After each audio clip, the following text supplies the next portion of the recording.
Sekarang kita masuk ke materi terkait dengan penjualan investasi atau obligasi sebelum jatuh tempo.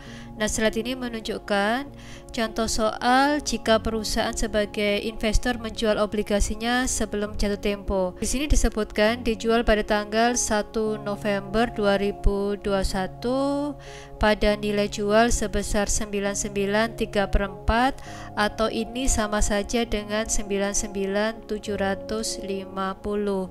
Nah, ketika penjualan ini, maka tugas pertama kita adalah menentukan berapa nilai buku dari obligasi pada tanggal penjualan.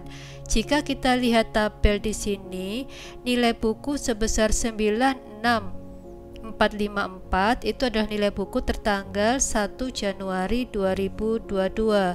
Sedangkan obligasi ini dijual pada tanggal sebelumnya, yaitu tanggal 1 November 2021. Sehingga kita harus mencari berapa nilai buku pada tanggal 1 November 2021.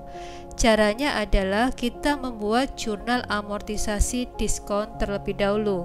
Kenapa kita harus membuat jurnal amortisasi diskon? Karena kita ingin membentuk angka di sini nilai bukunya yang nanti tepat di tanggal 1 November 2021. Jadi untuk amortisasi diskon, jurnal kita sama dengan sebelumnya, yaitu debt investment pada interest revenue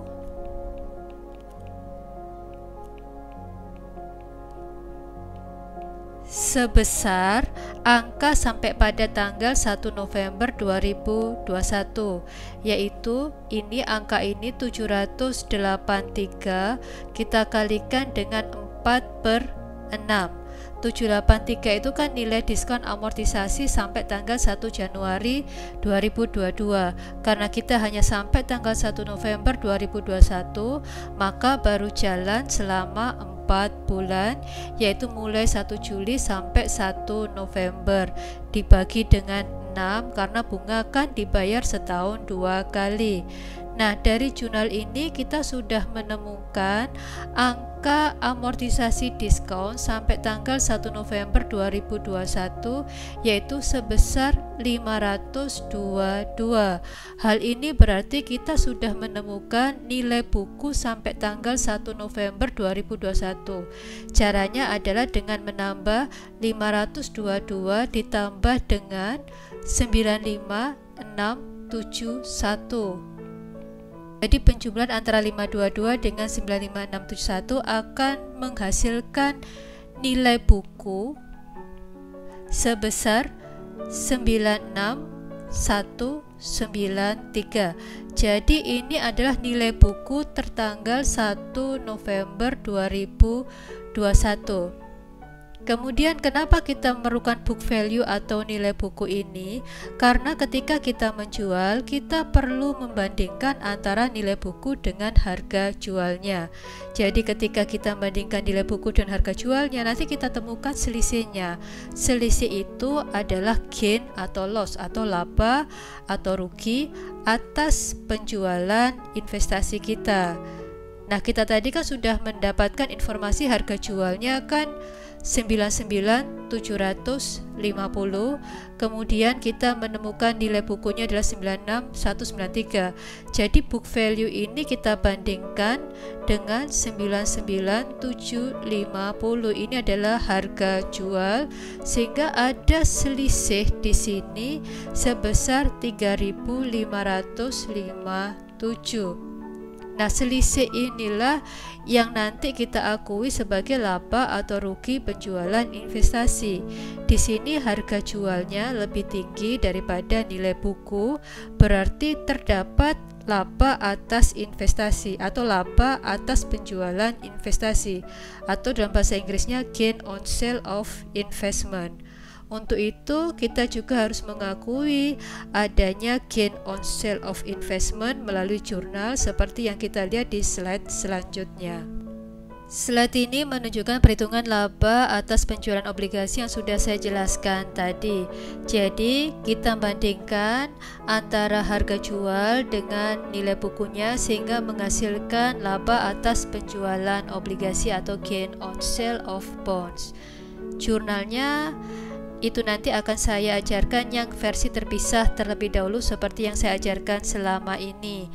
Nah, di sini kita mengetahui bahwa perusahaan ketika menjual obligasi itu akan menerima kas dalam bentuk pendapatan bunga dan akan menerima kas untuk penjualan obligasinya.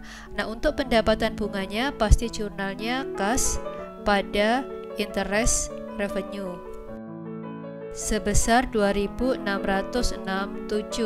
Angka 2.667 ini menggambarkan pendapatan bunga yang diterima sampai tanggal penjualan obligasi, yaitu tanggal 1 November 2021, sehingga berarti berjalan 4 bulan terhitung mulai 1 Juli sampai 1 November. Kemudian sekarang kita akan membuat jurnal terkait dengan pengakuan laba atau rugi atas penjualan obligasi. Kita pasti menerima kas debit sebesar 99.750. Karena kita jual investasi kita, maka kita akan mengurangi debt investment kita. Jadi di sini debt investment kita tulis di sebelah kredit sebesar nilai buku sampai pada tanggal penjualan, yaitu sebesar 96.193. Kemudian selisih tadi antara nilai buku dengan harga jualnya adalah gain on sale of bonds.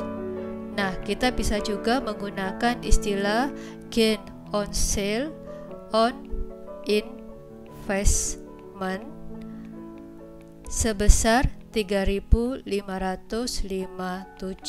Jadi ini jurnal pertama kita terkait dengan pendapatan bunga sampai tanggal kita menjual obligasi. Kemudian ini jurnal terkait dengan pengakuan atas keuntungan yang kita terima dari penjualan obligasi. Jika kedua jurnal tadi digabung, maka kita bisa melihat seperti yang di slide ini. Kita debit kas, total yang kita terima adalah 102.407 dari pendapatan bunga kita dan dari nilai jual obligasi.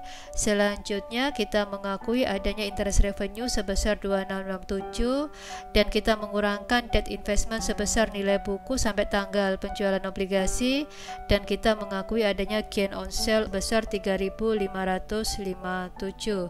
Tentunya jika terdapat kerugian atas penjualan obligasi, kita pasti nanti akan melibatkan loss on sale of investment. Jadi ketika kita merujuk lagi ke materi sebelumnya terkait dengan pelaporannya, maka interest revenue ini kita laporkan di other income and expense atau pendapatan dan beban lain-lain. Demikian juga gain on sale of investment itu juga kita akan laporkan di other income and expense. Materi kita terkait dengan debt investment held for collection sudah selesai. Selanjutnya kita masuk ke materi masih terkait dengan investasi dalam bentuk hutang yang tergolong held for collection and selling.